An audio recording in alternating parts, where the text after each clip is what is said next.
जय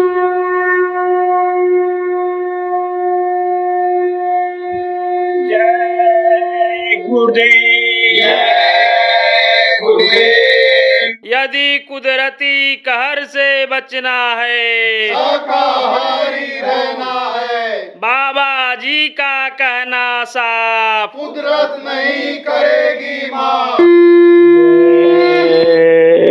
गुरुदेव। कोटि कोटि करूं वंदना, अरब खरब प्रणाम। चरण कमल विसरूं नहीं, जय गुरुदेव नाम।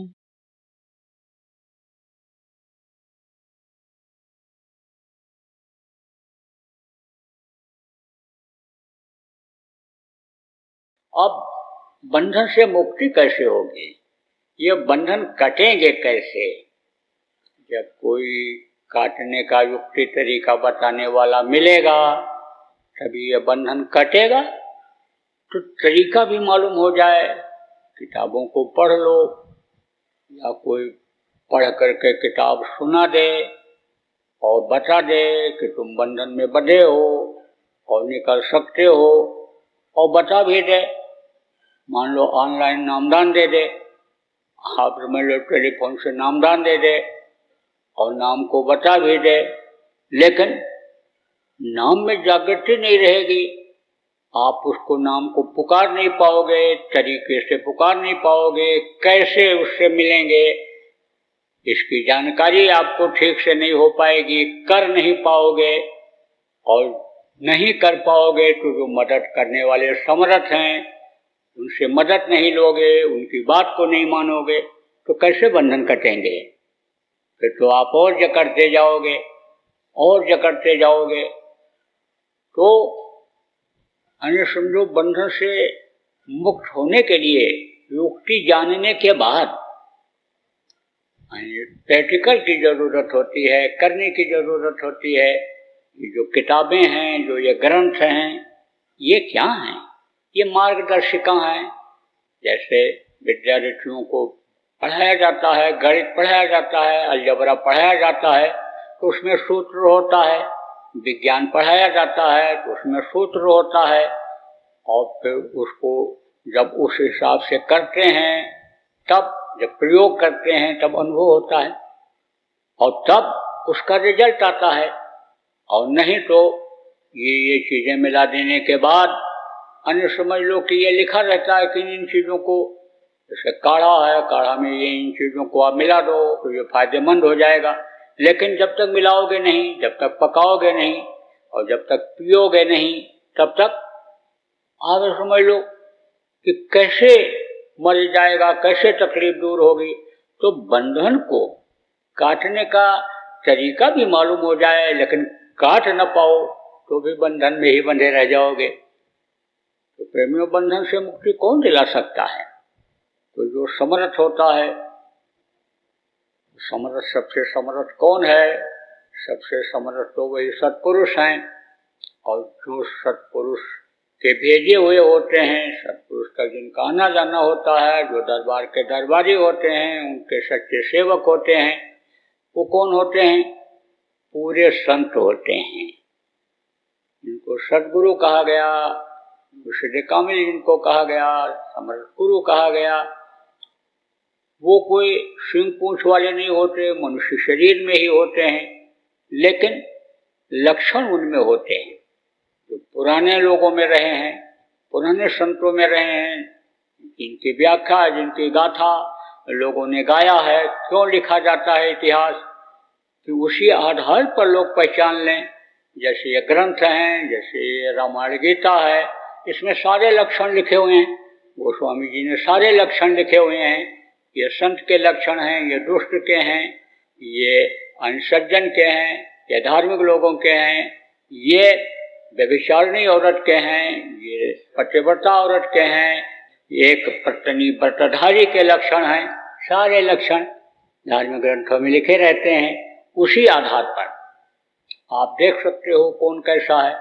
देखो, बहुत से लोग जो ज्योतिषी होते हैं, जो हस्तरेखा के जानकार होते हैं, हाथ की रेखाओं को देख करके बता देते हैं, चेहरे को, नाक को, कान को, आँख की बनावट को देख करके, उंगलियों की बनावट को, हाथ पैर को देख करके बता देते हैं कि कौन व्यक्ति कैसा है। पूछते कब पैदा हुए थे, क्या था। कुछ चीजें तो ऐसी हैं कि इस नक्षत्र में पैदा होगा तो ये हमेशा दुखी रहेगा।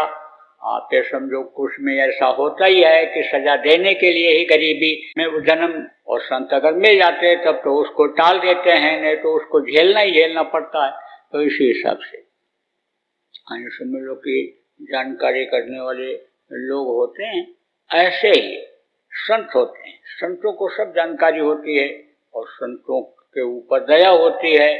नाम के संत तो भले कितने भी रहें, लेकिन जिनको ये पावर वो देते हैं काम करने के लिए, अन्य समझो उनको शक्ति देते हैं और उनके साथ अपनी दया ज़्यादा देते हैं, तो वो इन बंधनों को बहुत जल्दी कटवा देते हैं, तरीके को बहुत आसान कर देते हैं।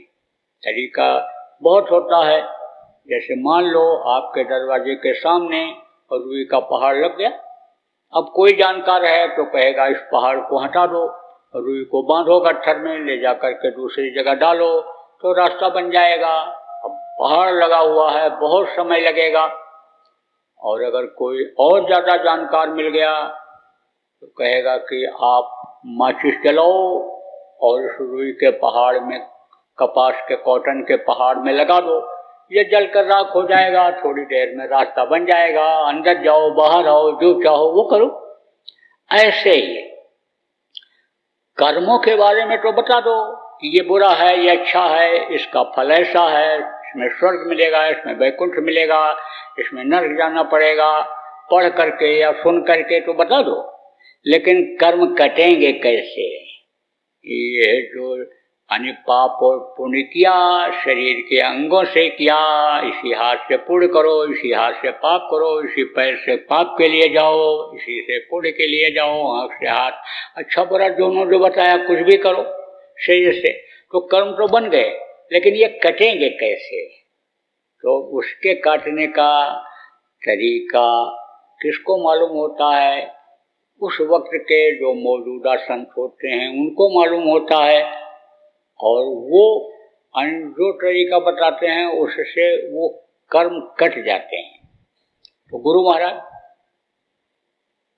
समझो, हमारे गुरु महाराज पूरे संत थे, कितने लोगों को कर्मों को काट दिया।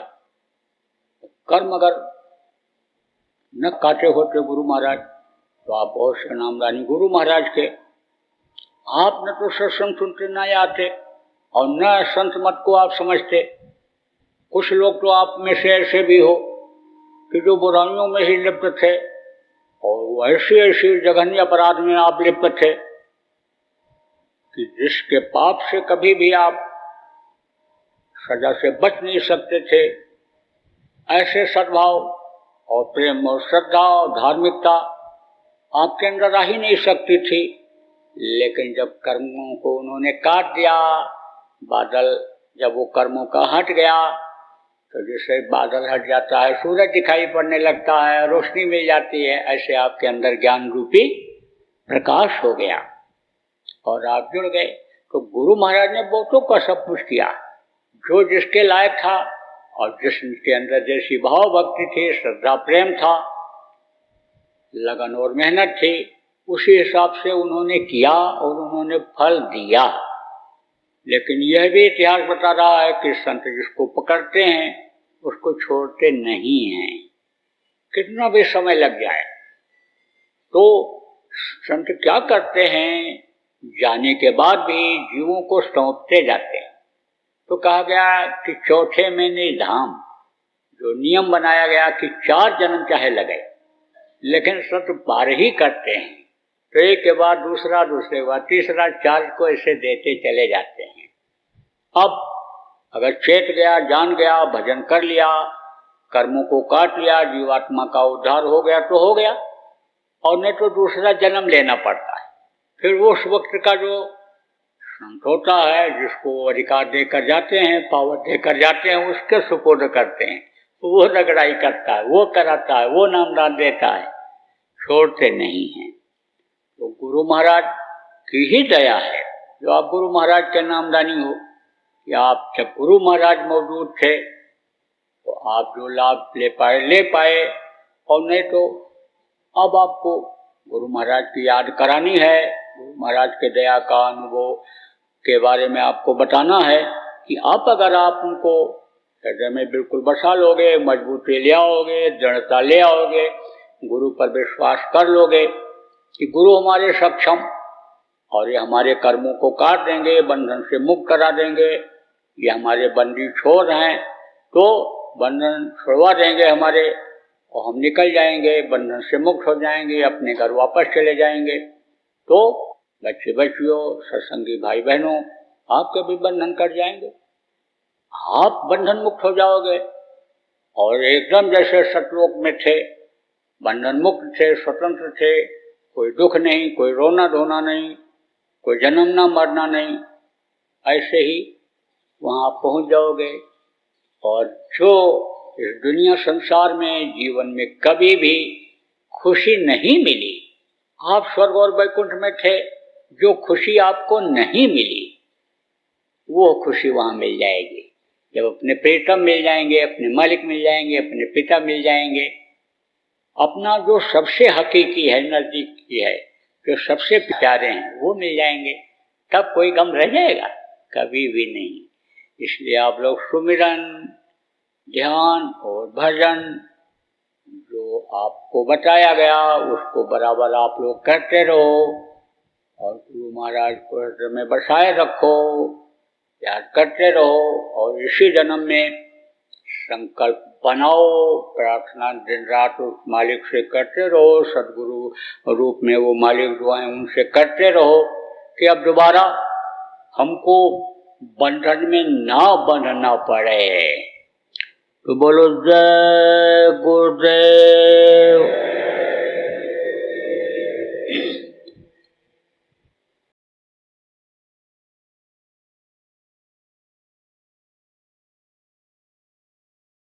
गुरुकुल स्कूल हुआ करते थे कि जहाँ पर शुरू से लेकर के यानी जिंदगी की शुरुआत उसकी जहाँ से होती है वहाँ से लेकर के और अंतिम संस्कार तक का ज्ञान कराते थे।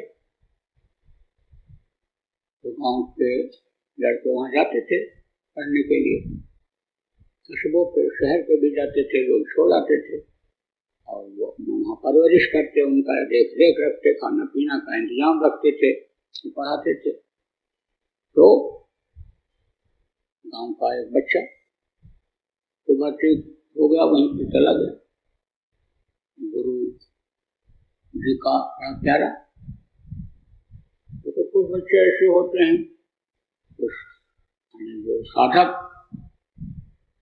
की इच्छा, साधक बनना चाहते हैं, साधना की इच्छा रखते हैं, ज़्यादा से ज़्यादा जानकारी हासिल करते हैं कि कैसे हमारी अंतर की तरक्की हो जाए, कैसे हमारी रूह ये ऊपर जाने लग जाए, कैसे इसको निजात मिल जाए, इसको इसको नरकों 84 में ना आना जाना पड़े। तो वो लोग हमेशा इच्छा रखते हैं कि कैसे ये काम हो। ऐसे ही तो लड़का था तो गुरु जी के आगे पीछे लगा रहता, क्लास चलता जब तक तब तक तो रहता ही था, ऐसे भी लगा रहता, सेवा करता रहता।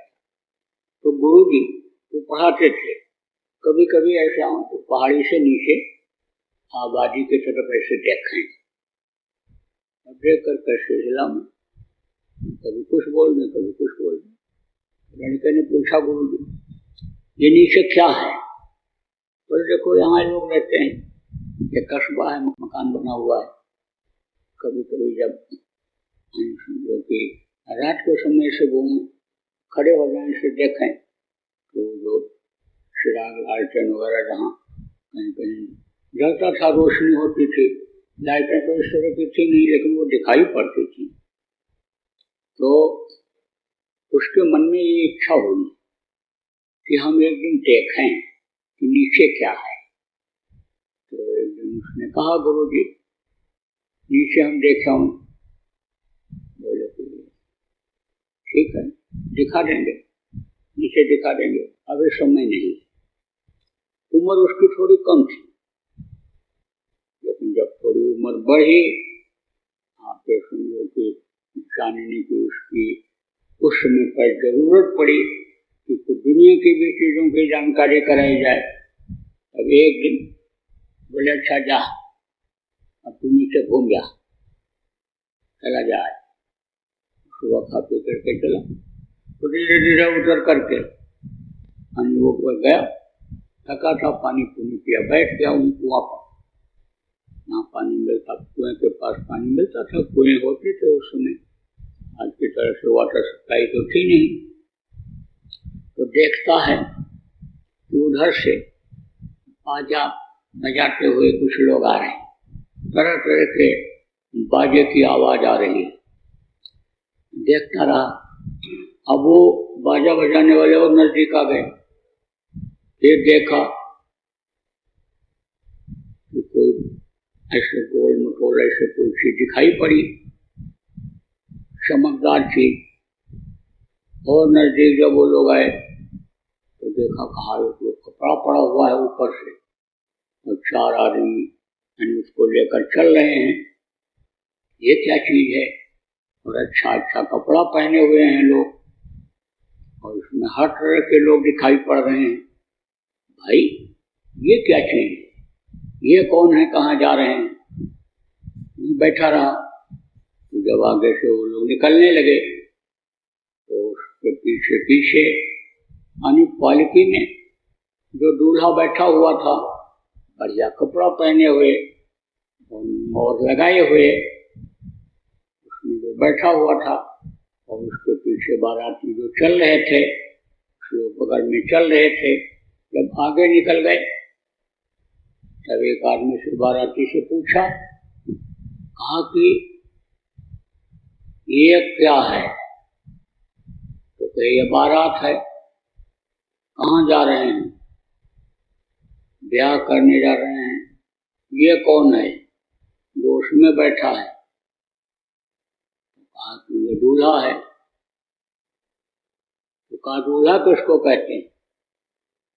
अब वो आदमी देखो उनका तो क्या है इसको नहीं मालूम, लेकिन सुनने वालों को हंसी भी आ रही थी अंदर। क्या देखो उससे पाला पड़ गया, देखो क्या पूछ रहा है, इतना भी नहीं मालूम है।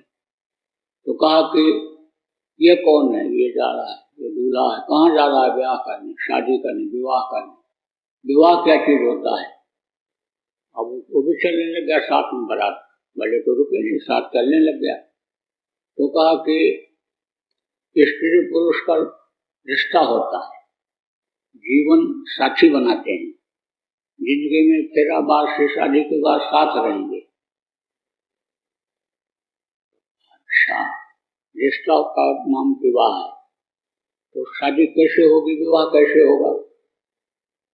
तो एक आदमी ने कहा चलना देख ले, कहाँ तक बताया जाएगा तेरे को। साथ में जाने लग गया। अब फिर और पूछने लग गया, जिज्ञासा हो गई, इच्छा हो गई जानने की, तो शादी कैसे होगी? अरे भाई तू देख लेना चल के कैसे होगी, और शादी होने के बाद फिर क्या होगा? तो कहा शादी होने के बाद लड़की को ये बिठा करके इसी में लाएगा, और वो घर में रहेगी और इसकी सेवा करेगी, इसको रोटी पानी बना के खिलाएगी, इसका ध्यान रखेगी, इसका हाथ पैर दबाएगी, इसके पास सोएगी। बोला अच्छा ये बात है, जैसे हम गुरु जी की सेवा करते हैं ऐसे सेवा करेगी। बोले हाँ गुरु जी की सेवा तुम करते हो, लेकिन ये सेवा गृहस्थ आश्रम के हिसाब से करेगी। कहा अच्छा। चला गया साथ में चला गया। तो अब वहाँ जो भी पानी पत्ता पिलाते थे उस समय पर शरबत वगैरह, इसको भी पिलाए। फिर उसके बाद रस्म शुरू हुआ, द्वार पूजा होती थी, उसमें भी विद्वानों की जरूरत पड़ती थी। विद्वानों ने वहाँ पर मंत्रोच्चारण किया और उन मंत्रों का अर्थ भी बताया, थोड़ा प्रवचन भी दिया, सुनता रहा। उसके बाद में समझ लो कि विवाह के लिए लड़के को बुलाया गया घर में। दूल्हा गया तो किसी ने कहा कि भेज दो इसको ब्रह्मचारी को भी, ये भी देख ले, इसकी भी तो होगी किसी दिन, गुरु जी इसको हमेशा ब्रह्मचारी छोड़ रखेंगे, गृहस्थ आश्रम में इसका भी प्रवेश करेंगे, तो देख ले कैसे होती है। भेज दिया। निर्मल जन कहते ना, मन के अंदर निर्मलता रहे तो आप समझो कहीं भी चले जाओ कोई दिक्कत नहीं। कहते नभ्या, और जब भ्या पर कंट्रोल है तो कहीं भी रहो सुखी रहोगे, कोई शंका नहीं करेगा। और इसमें अगर कमी आ गई तो हर जगह ठोकर खाओगे, मार खाओगे। और समझ लो परमात्मा तो कमा ही नहीं सकते हो, नर्क का रिजर्वेशन करा लोगे, नर्क का टिकट कटवा लोगे, तो आगे समझो कि गया वो सब देखता रहा और सब समझता रहा। और देखा तो जो है लड़की आई, वो भी बढ़िया कपड़ा पहने हुए है, उसको भी सजावट करके लोग लाए बैठाए, और विवाह संपन्न हो गया। भोजन खाए, सब लोग लेट गए। तो जगह कहीं भी नहीं नीचे उसको सोने की, तो एक कुआं था, उसी कुएं के किनारे जो चबूतरा था उसी पर लेट गया, अपना गमछा बिछाया और उसी पर लेट गया। अब यह सुनना था कि भाई इसकी भी तो शादी कराएंगे गुरु जी, ये ब्रह्मचारी ही कहाँ रहेगा। तो देखने के बाद उसके मन में भी ये जिज्ञासा हो गई, मेरी भी शादी होगी, इसी तरह की होगी, इसी तरह की शादी होगी। अब उनकी बातें सब याद आने लग गई कि ले जाएगा दूल्हा, लड़की को ले जाएगा, बनाएगी, खिलाएगी, सेवा करेगी, इसके साथ सोया करेगी। तो वही उसके दिमाग में गूंजने लगा। और जब सोया तो वही सपने में वही आने लग गया। देखा सपने में कि मेरी भी शादी हो गई और दुल्हन घर पे आ गई, बनाया खिलाया, लेट गया हूँ। थोड़ी देर के बाद आती है और कहती है कि खिसक चलो, हम भी सोएंगे तुम्हारे साथ। बस सपने में जैसे खिसका तैसे गिरा कुएं के अंदर, जैसे उधर खिसका कुएं में गिरा। अब पहली नींद थी, थके थकाए थे बराती, सब सो गए थे, लेकिन कुत्ता भूखा है। कुत्ते बड़े जानकार होते हैं और आदमी को उतनी अकल नहीं होती जितने कुत्ते जब सीख जाते हैं, हर चीज को समझ जाते हैं। और कुत्ता जोर से बोला, जब कुत्ता जोर भूखने लगा तो लोग उठ पड़े। अब उसमें कुएं में कुछ ऐसे यानी वो बचने की कोशिश कर रहा है, डूबते समय ऊपर नीचे आ रहा है, हाथ से हाथ फटक रहा है, आवाज हो रही। लोगों ने देखा तो भी गिरा ही था, तब तक निकाल दिया किसी तरह से उसको। अब जब बाहर निकला तो वहां पर बैठा, उसे तो बैठाया लोगों ने। अब कोई पैर सहला रहा है, कोई हाथ सहला रहा है, और कोई जो है बड़े प्यार से बोल रहा है, कोई कुछ कह रहा है।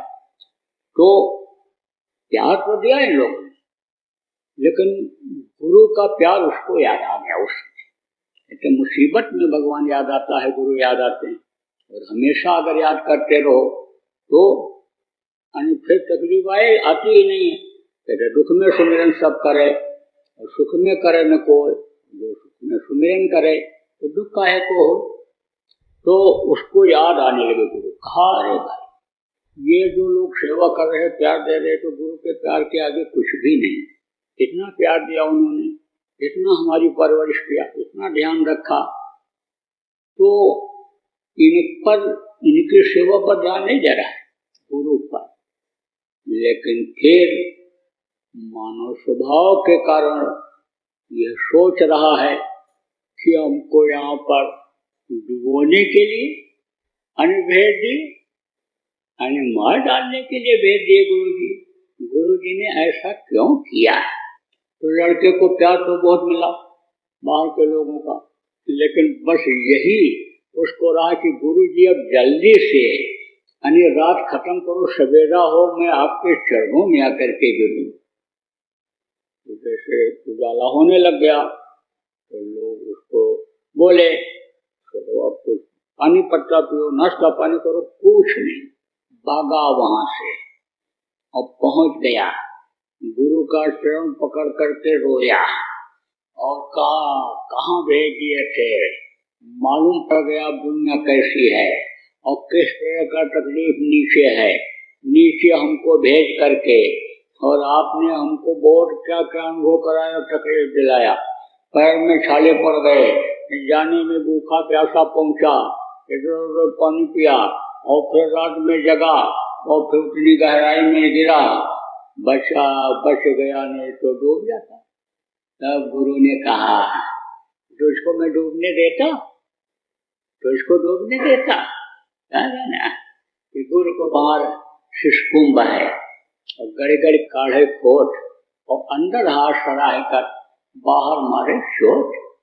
कहीं भी किसी काम के लिए भेजेंगे, कोई भी काम बताएंगे, तो उससे क्या होगा, अनुभव होगा, उससे किसी लायक बनेगा आदमी, उस जीवन में उसके काम आने वाली चीज ही वो कराएंगे।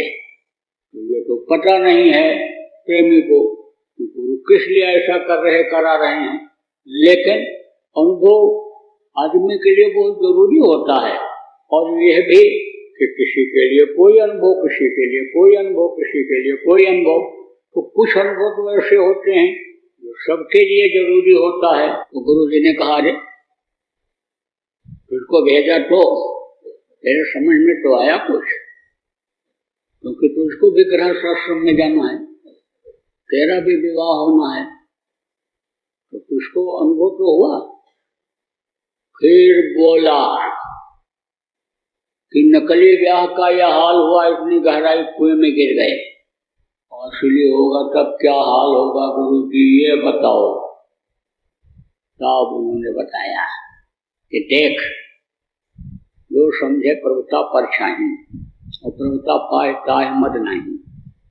जो समझ जाता है कि धन बल प्रतिष्ठा ये परछाई की तरह से है, यानी ये आज हमारे साथ है, कल साथ नहीं रहेगा। ऐसे ही तू जब गृहस्थी को समझ जाएगा कि गृहस्थी किसी की नहीं हुई, दुनिया किसी की नहीं हुई, सबको छोड़ करके जाना पड़ा, तब बेटा तू उसमें फंसेगा नहीं। रहेगा तो गृहस्थ आश्रम में ही, लेकिन तू अलग रहेगा। और देख, तुझको हर तरह की शिक्षा दी जा रही है गृहस्थ आश्रम में किस तरह से रहना चाहिए। गृहस्थ आश्रम में आइन समझो गृहस्थ धर्म का पालन करना चाहिए। दरवाजे पर कोई आ जाए 2 रोटी खिलाना चाहिए और पानी पिलाना चाहिए, लोगों से स्वागत सत्कार करना चाहिए, मेहनत और ईमानदारी की कमाई करनी चाहिए, और जो भी नियम आइन समझो के घर का है, समाज का है, देश का है, उसका पालन करना चाहिए। जो नियम कुदरत का है, देवताओं का है, उस नियम का पालन करना चाहिए।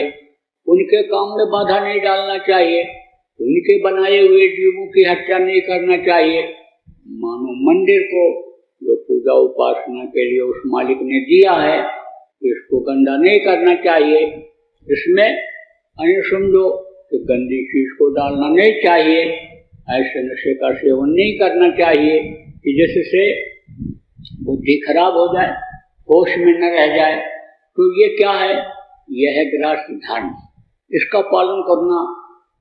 लेकिन मौत को मत भूलना, मौत को याद करते रहना। जब मौत को याद करते रहोगे तो इसमें फंसोगे नहीं।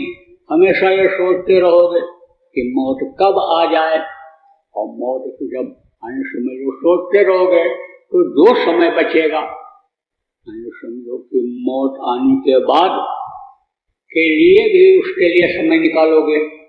अभी तो देखो समझाया, अभी तो देखो ये जिंदगी है तुम्हारी, लेकिन ये मनुष्य शरीर तुम्हारा छूटेगा तो उस समय तुम कहाँ जाओगे। ये तुम्हारी जो जीवात्मा है, शरीर को चला रही है, ये जीवात्मा कहाँ जाएगी। ये परमात्मा की अंश है, तो कुछ इसके लिए भी करते रहना। कहा इसके लिए तुम समर्थ गुरु की तलाश करना। मैं तो तुम्हारे विद्या गुरु हूँ और वो गुरु तुम्हारे अलग होंगे। ये विद्या जो ज्ञान मैं तुमको दे रहा हूँ, ये शिक्षा मैं तुमको जो दे रहा हूँ, ये शिक्षा का अंत हो जाता है। लेकिन जब शिक्षा का इसका अंत हो जाता है तब आध्यात्मिक विद्या की शुरुआत होती है। तो तू आध्यात्मिक गुरु की तलाश कर लेना और उनसे रास्ता लेना जीवात्मा के कल्याण का। मनुष्य शरीर छूटने के बाद जीवात्मा कहाँ जाती है, क्या है, इसका ज्ञान करने के लिए उनके पास जाना और उनसे रास्ता लेकर के तुम बेटा भजन करना, जो भी वो बताओ वो काम करना। तो तेरे लिए जब तू नियम कानून का पालन करेगा, अपनी जीवात्मा के कल्याण का भी कुछ करेगा, तो तेरे लिए कोई दुखदाई नहीं होगा। तो किसी भी कूप में नहीं गिरेगा, जैसे फिर भी जाएगा, तकलीफ आएगी भी। तो जैसे तुझको ऐसे कोई में से मले निकलवा लिया, कुत्ते के अंदर पेड़ा दे दिया और कुत्ता भूखने लग गया और लोग जग गए और उन्होंने तेरी रक्षा कर लिया, कर इस तरह से तेरी रक्षा होती रहेगी, संभाल तेरी होती रहेगी। और वो गुरु जो तुझको मिलेंगे, जब शरीर छूट जाएगा तेरी आत्मा की संभाल कर लेंगे। वो आध्यात्मिक गुरु होंगे, तेरी आत्मा की संभाल कर लेंगे। तो समझाया बताया, बस अब थोड़ा समय तेरा कोर्स रह गया है और उसको कर ले और जब गृहस्थ आश्रम में चले जाना। जो तेरे माता पिता चाहते हैं, इच्छा जिनकी ये रहती है कि बच्चा पढ़ लिख करके आ गया, अब इसका शादी ब्याह कर दें, अब और खानदान आगे बढ़ जाए, ये नाम रोशन करे। तो जहाँ भी कोई काम करना, मेहनत और ईमानदारी से करना, किसी का दिल दुखा करके और अपना स्वार्थ मत सिद्ध करना। जय गुरुदेव, जय गुरुदेव, जय गुरुदेव, जय जय गुरुदेव।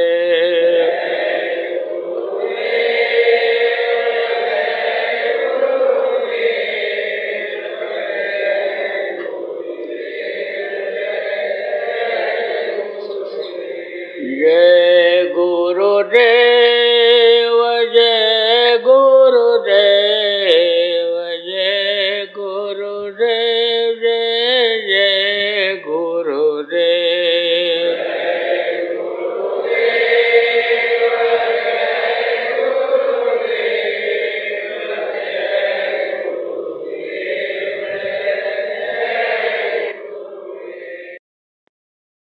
जय गुरुदेव। बाबा उमाकांत जी महाराज अपने ही प्रेमियों के सहयोग से संस्था द्वारा जनहित का कार्य करते हैं। किसी भी व्यक्ति, संस्था व सरकार से कोई भी चंदा, चुटकी व अनुदान नहीं लेते और किसी भी तरह का व्यापार भी नहीं करते।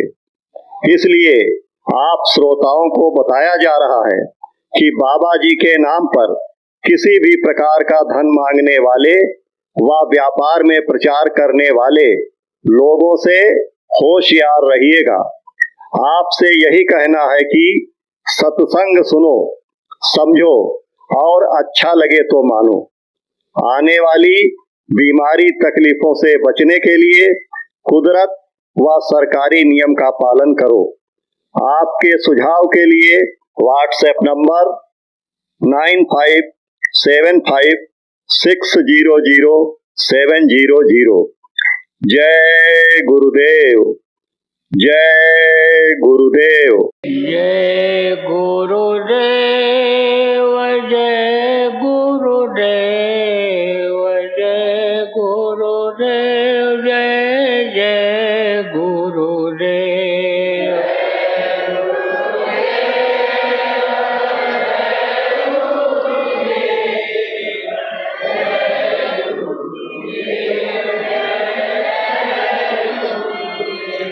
जय गुरुदेव, जय गुरुदेव, जय गुरुदेव, जय जय गुरुदेव।